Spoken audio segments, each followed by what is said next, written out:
الخط بالراس من الدفاع من جديد. صعبة أول أهداف المباراة. مندي يتمكن من الوصول إلى الشباك. مندي في المكان المناسب في هذه الكرة واللقطة بعد تنفيذ مخالفة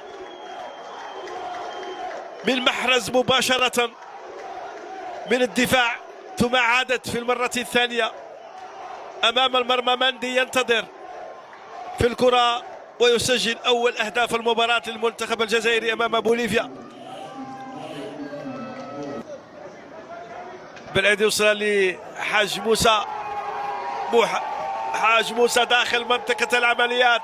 شيبي والدفاع لوكاس يبعد الخطورة.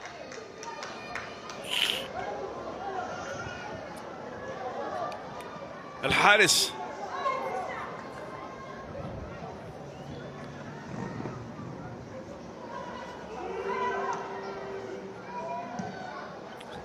طويل الكرة، محاولة داخل منطقة العمليات. يا سلام، بولبينا يحاول هدف الثاني من البديل. كويري داخل منطقة العمليات بعد عملية هجومية. تبادل كرة، بولبينا يلعب مع كويري، والهدف الثاني للمنتخب الجزائري.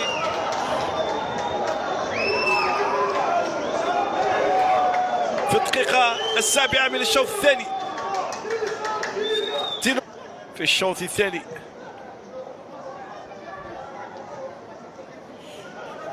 في الوسط عوار. حاج موسى، عملية هجومية، محاولة البحث عن بولبينا داخل منطقة العمليات. يوصل بولبينا، صعبة وخطيرة. بولبينا من جديد. كويري الهدف الثالث والثاني لكويري بعد دقيقتين من الهدف الثاني. عملية هجومية سريعة مرتدة للمنتخب الجزائري تكلل بالنجاح وبالوصول إلى الشباك.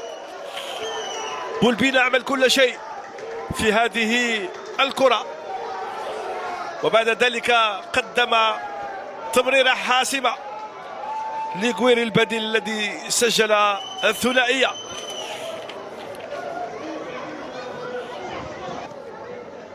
في الوسط مقطوع.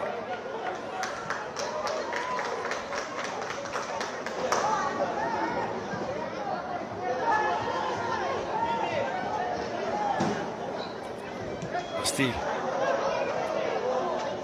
البديل الآخر. كرة من جديد